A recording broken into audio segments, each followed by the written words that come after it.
నమస్తే, welcome to college TV. Parliament ఎన్నికలు దగ్గర పడుతున్న కొద్దీ భారతీయ జనతా పార్టీ దాని దూకుడు పెంచుతూ ఉంది. ఇప్పటికే దేశవ్యాప్తంగా మొదటి లిస్టు ప్రకటించడం జరిగింది, రెండో లిస్టు కూడా ఈరోజు ప్రకటించడం. దీనిలో భాగంగా గతంలో తెలంగాణకు సంబంధించి మొదటి లిస్టులో భాగంగా 9 సీట్లను ప్రకటించడం జరిగింది. దానిలో భాగంగా కరీంనగర్ నుంచి బండి సంజయ్, అదేవిధంగా మల్కాజ్గిరి నుంచి ఈటెల రాజేందర్, సికింద్రాబాద్ నుంచి కిషన్ రెడ్డి, హైదరాబాద్ నుంచి మాధవిలత, అదేవిధంగా నిజామాబాద్ నుంచి ధర్మపురి అరవింద్, జహీరాబాద్ నుంచి బీవీ పాటిల్, అదేవిధంగా నాగర్ కర్నూలు నుంచి పోతుగంటి రాములు వాళ్ళ కొడుకు పోతుగంటి భరత్, ఇలా చాలా 9 సీట్లను ప్రకటించడం జరిగింది. సో దీనిలో భాగంగా ఈరోజు రెండో లిస్టు ప్రకటించడం జరిగింది. దీనిలో భాగంగా దాదాపు 6 సీట్లను ప్రకటించడం జరిగింది. అయితే 2 సీట్లను మాత్రం పెండింగ్లో పెట్టినట్టు తెలుస్తోంది. అది వరంగల్, ఇంకొకటి ఖమ్మం అని చెప్పేసి క్లియర్గా మనకు తెలుస్తోంది.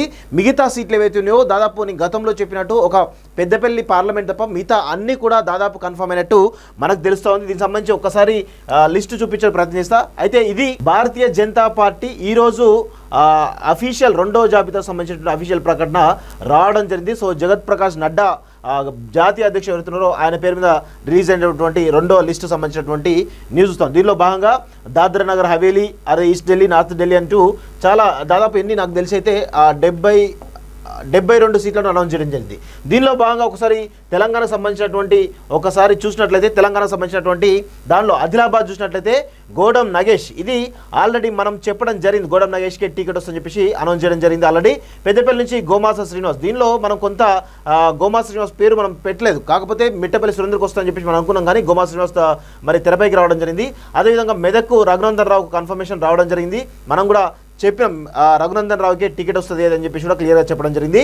అదేవిధంగా మహబూబ్ నగర్లో డీకే అరుణకు రావడం జరిగింది. అదేవిధంగా నల్గొండలో సైదిరెడ్డికి రావడం జరిగింది. అదేవిధంగా మహబూబాద్లో ప్రొఫెసర్ అజ్మీరా సీతారాం నాయక్, దాదాపు ఒక పెద్దపల్లి తప్ప దాదాపు అన్ని సీట్లకు సంబంధించినటువంటి దానిలో నేను అనాలిసిస్ చేసి చెప్పడం కూడా జరిగింది. దీనిలో చాలా క్లియర్గా చూసినట్లయితే చాలా సంచలనమైనటువంటి విషయం ఏంటంటే ఈరోజు ఆదిలాబాద్ గెలిచే అవకాశం ఉంది. అదేవిధంగా రఘునందన్ ఆల్రెడీ గెలుస్తున్నాడు, అదేవిధంగా డీకే అరుణ కూడా గెలుస్తుంది. సైదిరెడ్డి కొంచెం పుంజుకుంటున్నాడు వాస్తవంగా, ఇంకా దానికి సంబంధించిన రిజల్ట్ ఇంకా మనకు రాలేదు. మహబూబాద్లో కూడా పుంజుకునే అవకాశాలు అయితే కనబడుతున్నాయి. దీనిలో ఈ 6 3 ఖచ్చితంగా గెలిచేటువంటి అవకాశాలు మనకైతే క్లియర్గా తెలుస్తుంది భారతీయ జనతా పార్టీకి. అయితే విషయం ఏంటంటే మిత్రులారా, ఇప్పటికే దాదాపు 200 సీట్లు మొదటి విడతగా ప్రకటించింది. దీనిలో 72 సీట్లు, దాదాపు 300 దగ్గరలో సీట్లు ప్రకటించడం జరిగింది. మిగతా 250 సీట్లు కూడా ప్రకటించాల్సిన అవసరం ఉంది. ఎప్పుడైతే ఎన్నికలకు సంబంధించినటువంటి దాంట్లో ఏవైతే ముందస్తుగా ఉండే అవకాశం లేదో దానిలో మొదటనే టికెట్లు అనౌన్స్ చేసిన సంఘటన మనం చూస్తూ ఉన్నాం. అయితే ఇక దాదాపు 9 + 6 15 సీట్లు ఈరోజు పెద్ద ఎత్తున ప్రకటించడం జరిగింది భారతీయ జనతా పార్టీ. దీనిలో మెజారిటీ సీట్లు గెలిచేటువంటి అవకాశం ఉందని చెప్పేసి క్లియర్గా తెలుస్తోంది. ఇంకో 2 సీట్లు పెండింగ్గా ఉన్నాయి. ఒకటి వరంగల్ సంబంధించినటువంటి ఎంపీ పార్లమెంట్, అదేవిధంగా ఖమ్మం సంబంధించినటువంటి పార్లమెంట్ సీట్. దీనిలో ఖమ్మంకు జలగం వెంకట్రావుకు, అదేవిధంగా వినోద్రావు మధ్యలో తీవ్రమైన పోటీ ఉన్నట్టు తెలుస్తోంది. జగలం వెంకట్రావు కూడా వచ్చే అవకాశాలు బలంగా ఉన్నట్టు తెలుస్తోంది. ఇక వరంగల్ సంబంధించి ఒక పొద్దున్న నుంచి కూడా ఒక drama, high tension drama create అవుతోంది. ఇప్పటికే కేసీఆర్ ఇంట్లో స్టిల్ సమావేశం అవుతున్నటువంటి ఆరూరి రమేష్ మరి బీఆర్ఎస్లోనే కొనసాగుతాడా లేకపోతే బీజేపీలోకి వస్తాడా అనేటువంటి దాంట్లో కొంత సందిగ్ధత నెలకొంది. దానిలో భాగంగానే ఈ 2 సీట్లను మరి హోల్డ్లో పెట్టినట్టు తెలుస్తూ ఉంది, ఖమ్మం మరియు వరంగల్.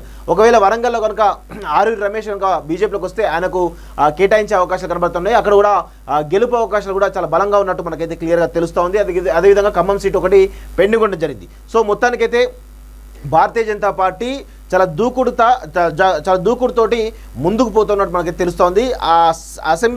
పార్లమెంట్ సంబంధించినటువంటి అభ్యర్థుల ఎంపిక ఏవైతుందో దాన్ని చాలా క్షుణ్ణంగా పరిశీలిస్తూ సర్వేల ఆధారంగా ఎవరెవరికి ఎన్ని బలాబలాలు ఉన్నాయో కోణంలో ఈరోజు పెద్ద ఎత్తున సర్వేల ఆధారంగా టికెట్ ఇస్తున్నట్టు తెలుస్తోంది.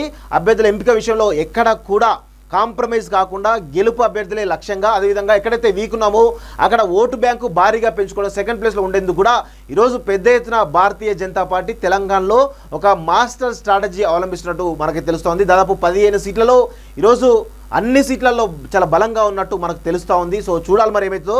మరి భారతీయ జనతా పార్టీ తమ అనుకున్నటువంటి డజన్ సీట్లు మరి గెలిచే అవకాశం ఉందా లేదా అనేది కూడా ఈరోజు ప్రతిపక్షాలు కూడా వాళ్ళ అంటే కాంగ్రెస్ కానీ లేదంటే బీఆర్ఎస్ కానీ టికెట్లు అనౌన్స్ చేస్తే కనుక ఈరోజు కంపేర్ చేసి చెప్పొచ్చు ఎవరి బలాబలాలు ఏంటి, ఎవరి బలహీనతలు ఏంటి, ఎవరు గెలిచే అవకాశాలు ఉన్నాయి, ఏ పార్టీకి ఎడ్జ్ వచ్చే అవకాశం ఉందో తెలియాల్సిన అవసరం ఉంది. సో ఇది ప్రస్తుతం ఉన్నటువంటి బీజేపీ సంబంధించినటువంటి సెకండ్ లిస్ట్ సంబంధించినటువంటి అప్డేట్. చూస్తున్నటువంటి college TV. Thank you very much.